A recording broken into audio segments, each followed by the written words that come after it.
Okay. All right, we're live.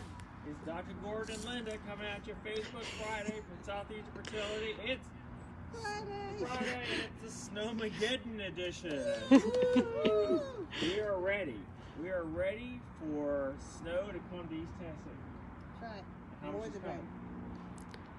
8 to 10 inches. Oh They're saying. They're saying. We don't know how much will actually come, but seriously, first thing, you have to be aware for our patients coming in from out of town. ADC transfers start Monday.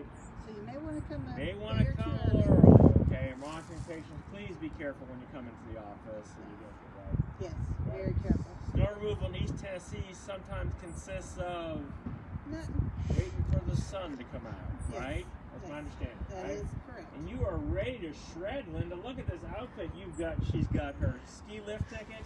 She is ready to rock and roll. Woo! You get matching. You get the ski pants. You get this great jacket. You got the penguin cap on. You were ready to go, aren't you? Awesome. Can't see much. And you know, when Lynda goes real fast, the penguin wings start flapping. Okay. And we have our sleds. Need to be cleaned out a little bit. All right. A little bit. All right. So we can go sledding even if you don't go skiing. Yeah. Right? Yeah. You go sled, right? Go All right. sledding. That's Build a right. snowman. That's right. So when you want to go sledding, Lynda, what do you look for? What type of? A nice, steep, A steep hill. A steep hill. And it has to be smooth and slippery, right? Yes. Right. It's a slippery slope. So And I let's can talk- tell you from experience, Yeah. you do not want to do it in a garden, even if it's a good steep slope, because you'll hit all those old rows. Oh. It's a little rough ride. Yeah. You also don't want to do it like happened at our church, where you actually, the end of your run is actually the giant plate glass windows that are in the fellowship hall.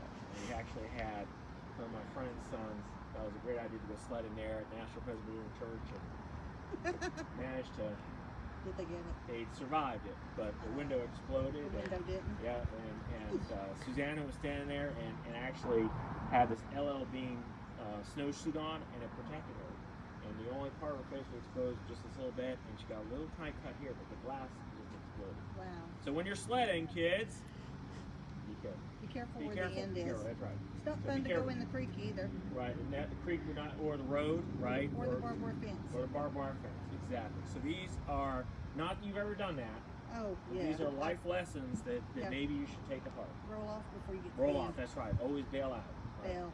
That's right. So the problem with being on a slippery slope is sometimes you end up at the bottom Way and faster say, than you thought. right, and you say, how did I get here, right? And so let me just briefly touch on this side. So Okay. patients say, sometimes they'll say, why don't you offer genetic testing of embryos?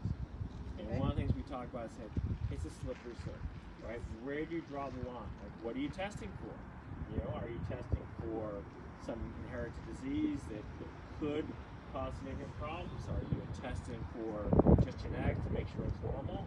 Are you testing for is it a boy or a girl? Are you testing for intelligence? Are you testing for eye color? Are you testing for athletics? I mean, where does one draw the line when we start to have these abilities, right? And I think that's the issue. So, you know what the safest thing to do is, Lynda?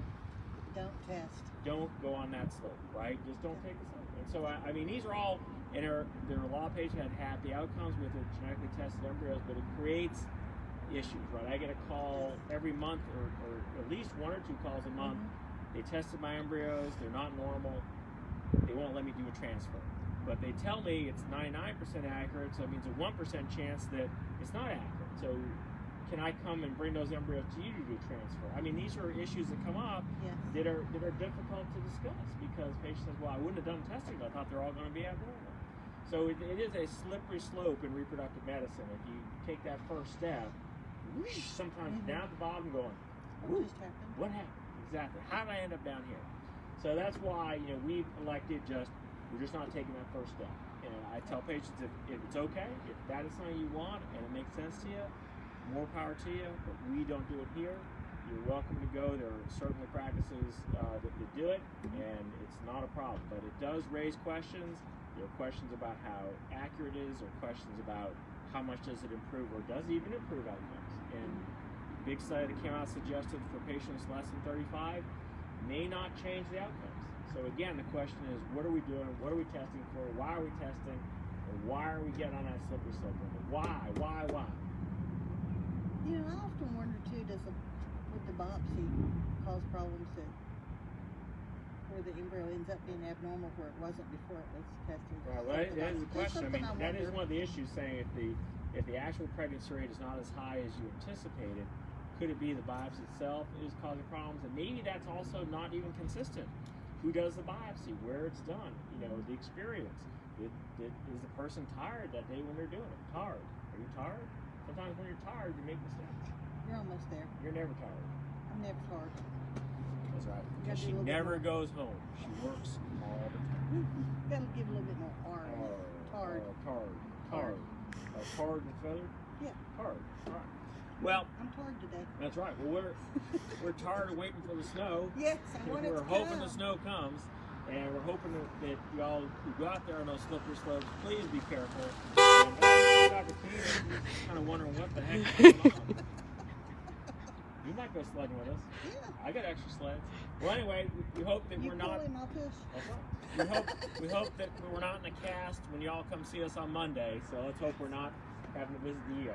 But cast or not, we'll be here. We'll be here. Snow, We'll be here. rain, Snow, sleet, ice, rain. sleet. Right? That's right. Nothing will stop us us.